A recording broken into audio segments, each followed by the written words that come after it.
What's up, people? You're listening and watching the Raps Talk podcast presented by HipHoopJunkies.com and HoopEdsNorth.com. Hoops Talk out of Halifax. This is the playoff edition, episode 77, I think. But yeah, we're back for the playoffs, game one, Washington, Toronto, first round series. And we're just going to recap game one. It was a game that, it was a game that looks like Washington kind of had control of in the fourth quarter, but Toronto made a run. But tough loss, eh? Game one, what did you guys think? First impressions? I was glad that they were able to pull things together in the fourth quarter, but what had plagued them through quarters 1 through 3, unfortunately, seemed to be the same situation in the overtime. And, one quarter of really good basketball. Well, maybe 2 if you include the first quarter, but even that was suspect. That's just not going to be enough to get it done. Yeah, I got to say, I never watched it. Oh! I had a soccer tournament all day. I came home in between the first little bit of the game on XM Radio. No. I went out of my way to make sure I got this in, man. It's a playoff, brother. Game one. I saw it, but I never watched it because there was no it. So, that was... Okay, well, before we even talk about the game, that was the kind of like the talk leading into it. Paul Pierce, seems Raptors fans kind of wanted to get at him for a quote he had about how the Raptors didn't have it in terms of like a player that could kind of take over and lead the Raptors to victories. So Masai Ujiri, was back in his old ways this time around, and he gave another quote in front of Commissioner Adam Silver for the fans, saying that he doesn't give he doesn't care about it. Yeah. So that's right. This whole talk about Paul Pierce and then in the Masai thing. What were your guys' impressions? Do you like this coming from Masai Ujiri, coming back with what he did with kind of like a la F Brooklyn? Did you like that kind of his methods in terms of getting in, the Wizards' head? Yeah, I don't think it did anything as far as, affecting the Wizards at all. But, just to follow up on what he did last year in Maple Leaf Square in Jurassic Park, I think he had to do that. So I was fine with it, but I don't think it really had an effect on the opposition whatsoever. Honestly, I think he just gets caught up in the moment, the whole mob mentality thing. You see all those people and you want to fire them up. That's all I think it is, right? Like, he's not saying it directly to the Washington Wizards or anything, right? So, yeah. But, the whole it business, I'm cool with the way Kyle Lowry's comments on it were probably the best, where it's like, he can say whatever he wants to. He's won the championship. He knows what it takes. So, until the Raptors do something, one playoff series win in however many times, plus this unit hasn't gotten any series wins, so he's got nothing to be scared of because look at what he's comparing it to against. He's gone against the best, man. He knows. Yeah. That's the truth. Hashtag the truth. That's right. I personally didn't take it as a major diss. He's saying it to try and get the competitive edges and the competitive juices ramped up leading up to the series for sure. Paul Pierce isn't foolish, but really, is that like that? Is that really trash talk? Like, I don't know. Like, that's pretty soft. That's pretty, that's pretty minor on the for sure trash talk, right? Here's how it went down in his mind. He was like, I'm pretty slow now. How can I get the Raptors to just keep flying by me? I know, I'm going to talk some smack and then fake some shots, and they'll just go whizzing by every time. Oh, like, why did they go for every single fake? I know. I don't get that. He led the game in points with 20 points. Yeah, exactly. He played 36 minutes, 20 points, and he was the difference maker in Game 1 for Washington. Bradley Beal, 16 points in 47 minutes. John Wall had 10 points, 10 assists. But Paul Pierce was the difference maker from an offensive point of view. And I mean, he's scary, man. Like, I mean, obviously he's a veteran now. He's won a championship, and obviously he had that block in Game 7 at the last second last series. So I mean, he's kind of playing the role of like the Raptors' kryptonite, and it was. I mean, the game was tough, man. It was like it looked like the game was out of hand in the fourth quarter. Like it looked like Washington was on the way, and then it took like a couple Lou Williams threes and Gravis Vasquez to hit that big shot to tie it up.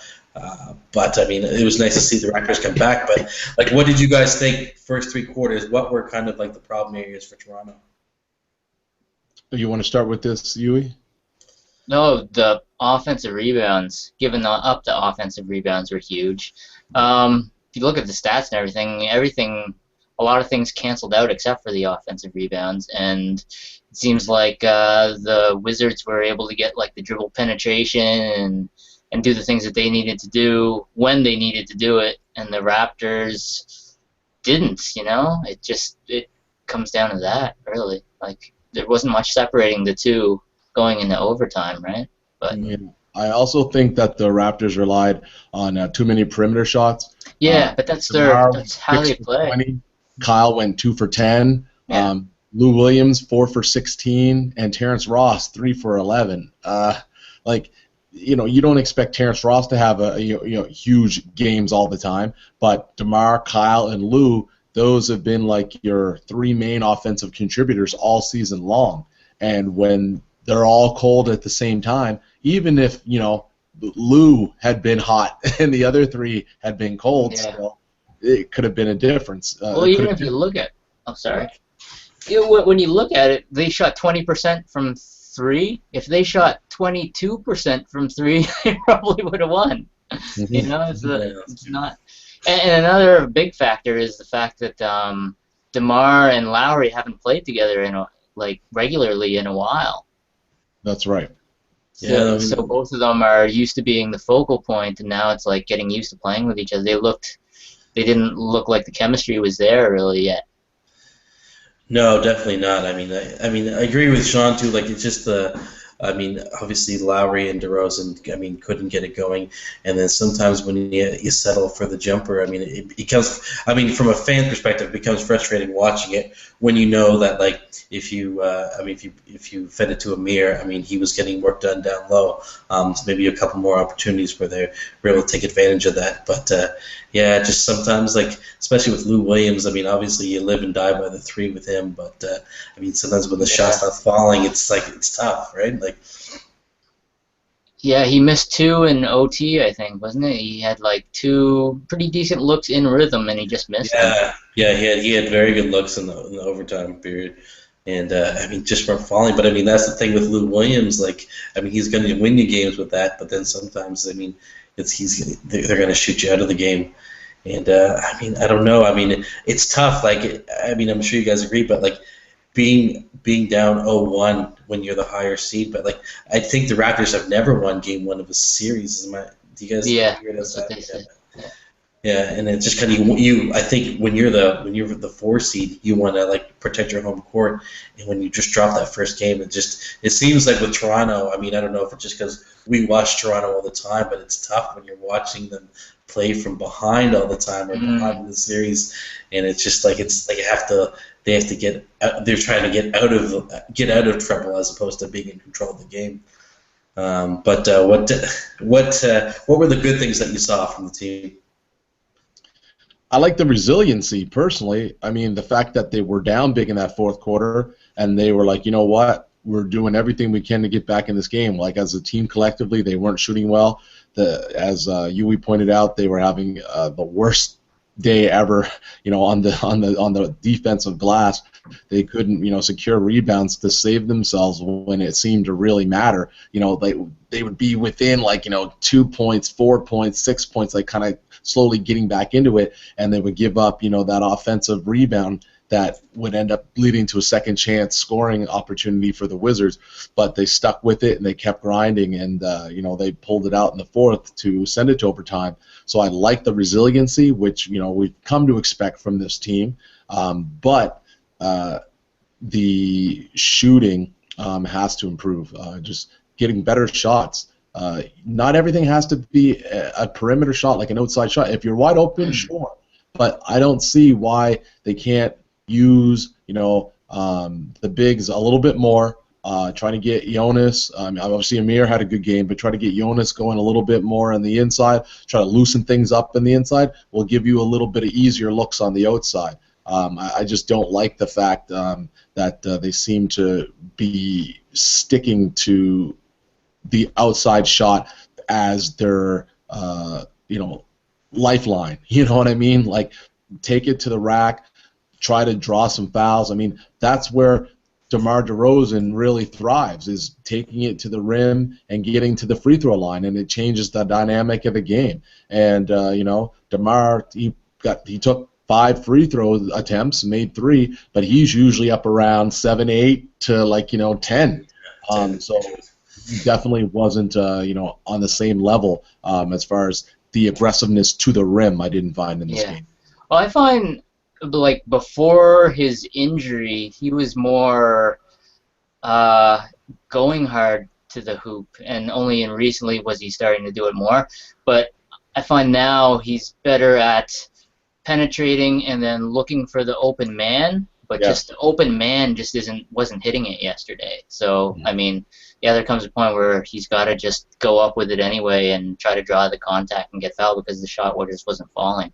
Another note was JV. He was trying to use the power game against the huge lumbering bigs of the Wizards, and it just wasn't working. Like, he couldn't move them, and the sweeping hooks and all that. Like, it was kind of predictable. He couldn't do anything. I think he's got to get more into a mirror-like kind of situations where he can use more quickness and just catch the ball, don't let it drop below his shoulders, and go up with it super quick.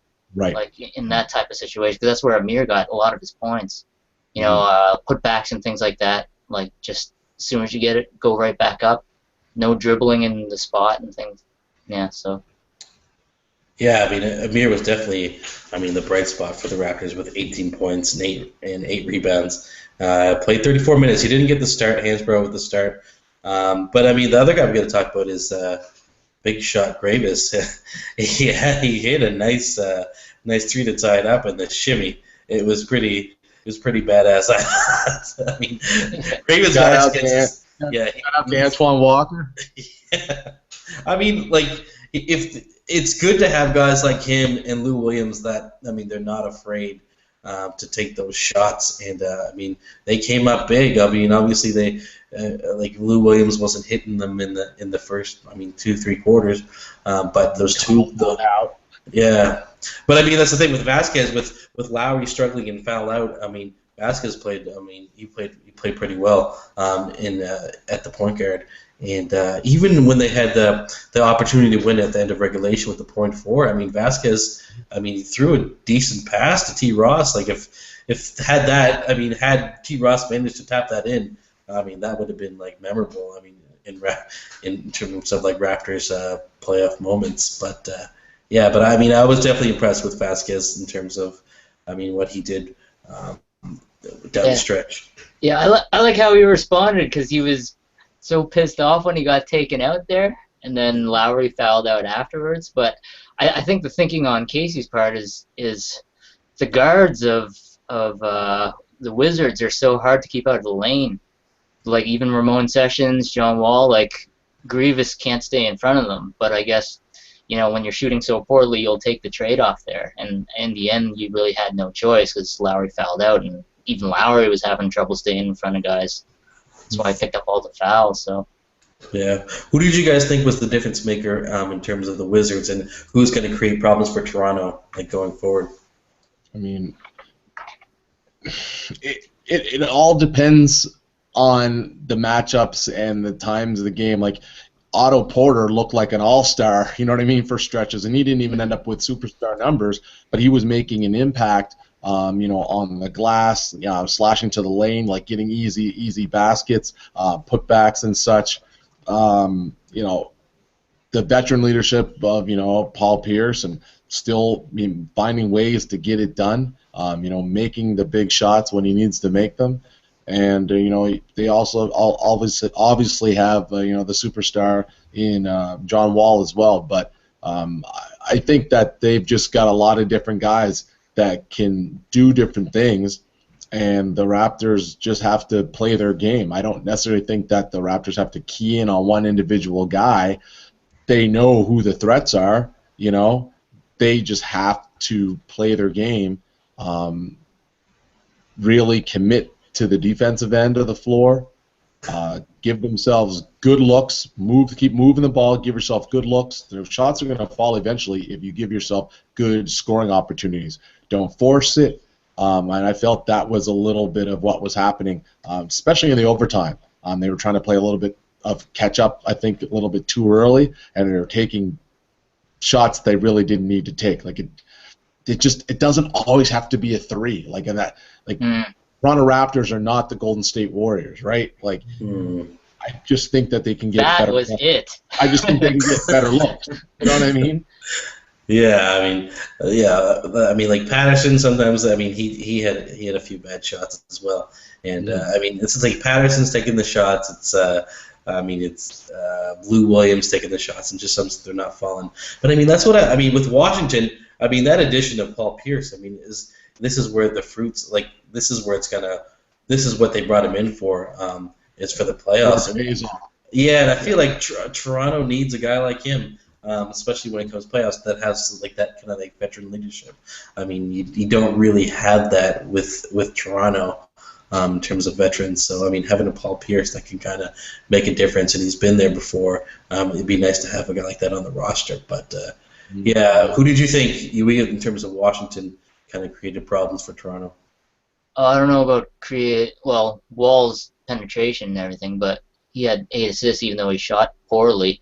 But Beal, I couldn't believe, like looking at the stats, he only shot 6 for 23. It seemed like he was more of a factor in that, but I think going forward, like you can't expect him to shoot that poorly going forward either. So I'd look for him to put up big numbers going forward. Yeah. Scary for the Raps. Yeah. It's funny how that goes sometimes. You watch the game, and you're like, man, that guy's having an impact. And then you go and look at the stats later, and you're like, oh, yeah. He was kind of cold. Yeah, he also had 6 assists, too, and 9 boards. So he was rebounding his own misses. Right. He was making an impact. He was everywhere on the floor. Yeah, exactly. He was having more impact, yeah. Yeah, and Bradley Beal also gave Lowry had a 6 foul against Beal, and he gave the little wave to him. And I don't know what this Gilbert Arenas is like trolling the Raptors too. I see all these videos. Oh yeah, Gilbert, man. There's a video of him like with a Raptor truck or something, and he's kind of spanking it. Tuesday is the next game, game 2.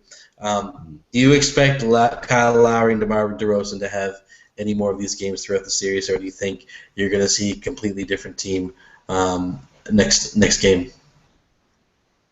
Yeah, I'm expecting to see them come out and play the way Kyle and DeMar, are known to play.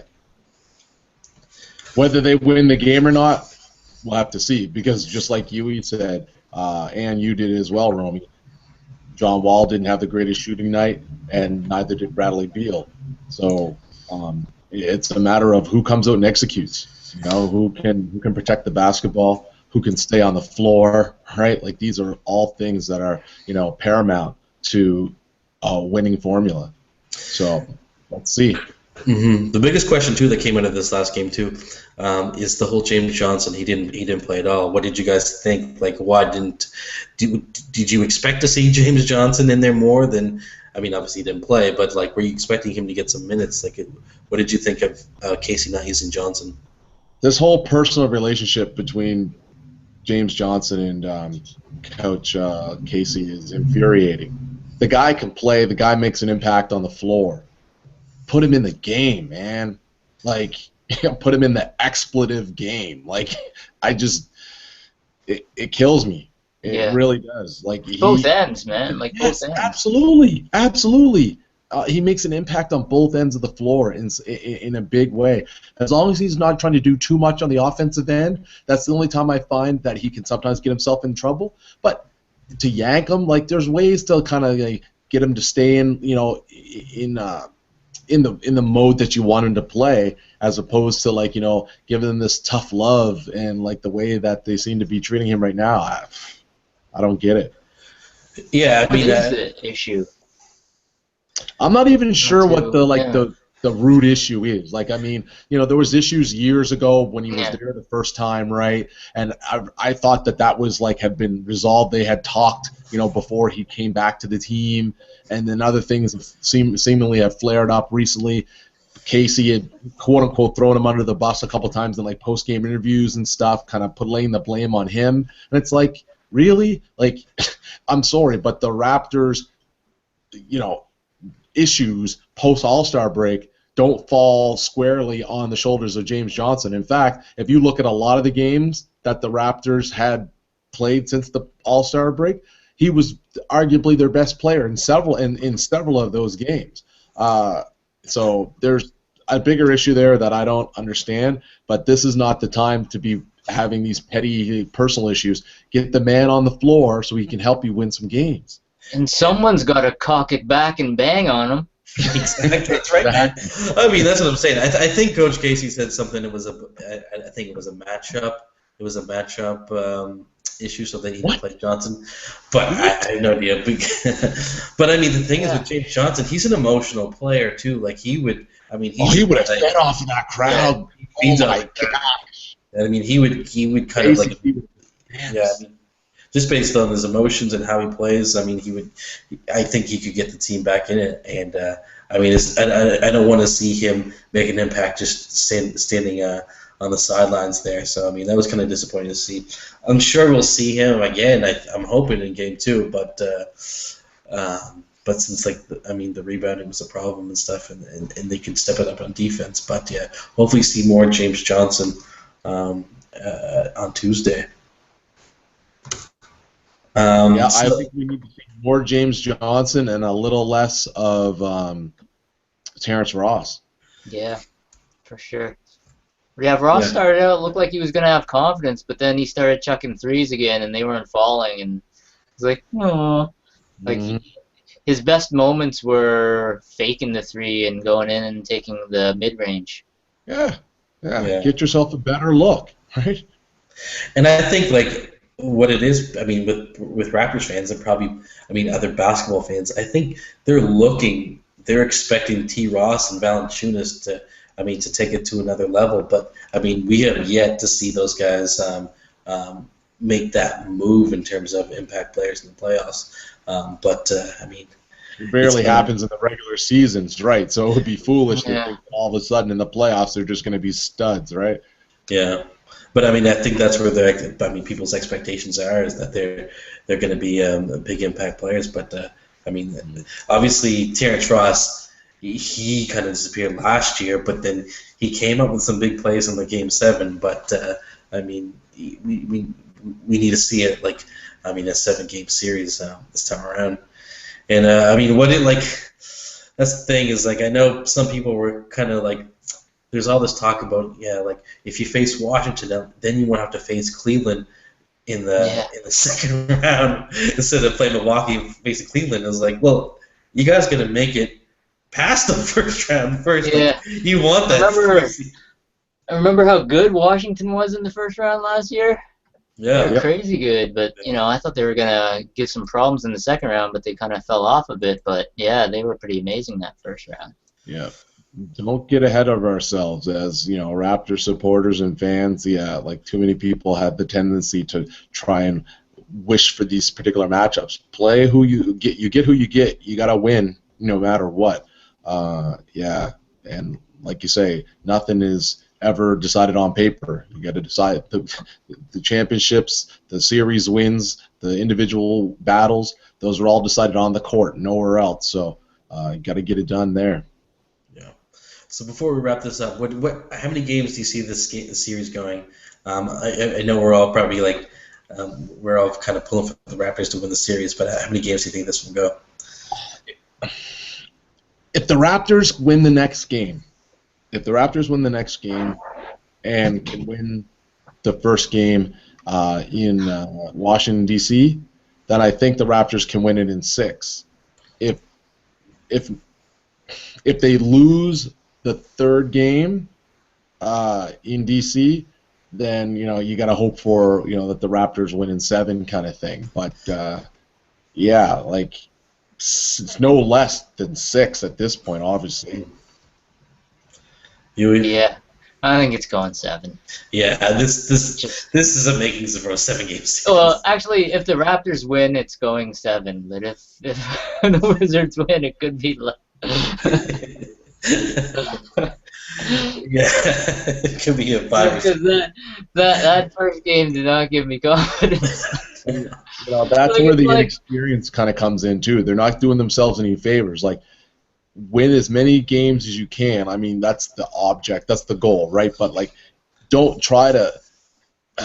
It's like putting yourself through these 7-game series, and thinking that you're gonna be fresh and ready to play your next round opponent when they probably will end up winning it like somewhere between 5 to 6 games. Like just putting themselves at a disadvantage every time around. That's frustrating as well. Yeah. Yeah, it also felt like this was their first time in the playoffs again in that first game. It's just like they didn't feel like they knew what they wanted to do. Those first jitters or something, man. Yeah. Yeah, I mean, obviously we were up. I mean, I'm sure we're all worried because they started off so strong in the first half of the season, and then it kind of just fell off. And then you were kind of just wondering, like, are you guys going to get it back in time for the playoffs? And it felt like the momentum kind of was going that way, but then now when you watch them, you're still shaky, like thinking these are just the same Raptors we watched year after year. So it's just kind of like the same story, you feel, even though it's like a whole cast of different players. It just seems like you're still watching that same team where you still don't have confidence in them. Where you go on Twitter and it's the first thing you want to type is UGHHHH. Exactly. Hashtag RTZ. Hashtag Beat the North. So yeah, we're gonna come back with a game 2 recap after Tuesday night's game. But before we go, I know Sean, you got something to talk about in terms of a giveaway that we're gonna have coming up. Yes. So we're gonna get this launched tomorrow. I'm gonna try and get everything ready tonight, so we can at least get the promo out for it and get this launched in advance of Tuesday's game. So by Tuesday morning at the latest, but ideally tomorrow. Another collaboration with Crown Royal and our wonderful friends at Taylor Strategy. We've got some cool Crown Royal gift packs that we've put together for giveaways. So it includes a bottle of a Crown Royal variant for your entertainment use. We've got a cool cinch bag, some shot glasses, and I think we got some headbands or wristbands in there too. So yeah, I've got the packages here, and we're gonna do one through the first round, and fingers crossed that the Raptors will advance. And we'll do another one. But even if they don't, we'll still do it. Okay. But, we're still going to do the second giveaway regardless if the Raptors make the second round. But this one is kind of like, in celebration of the regular season, and we'll do the giveaway before the first round is over, and then hopefully we'll have another one to help build the buzz and the excitement around the Raptors if they can get past Washington and advance to the second round. Yeah, 7 games. 49 wins. 49 wins. We didn't talk about 49 wins. Yeah, 49 wins. Yeah. That's right. 49 wins, franchise record. Could have been a lot more considering how shaky they were post All-Star break. And you know what's so funny is that first game after the All-Star break, they smack Atlanta by like 20-something. That was like looking really good. It's on. It's on. Play, man. It's like, you know what I mean? Like it's looking good. And then it was like that precipitous, like fall, yeah.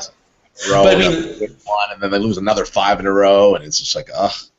And the same token, though, Washington Hashtag our team. Yeah, Washington had a similar season as well. I mean, they kind of fell off in the second half. They did.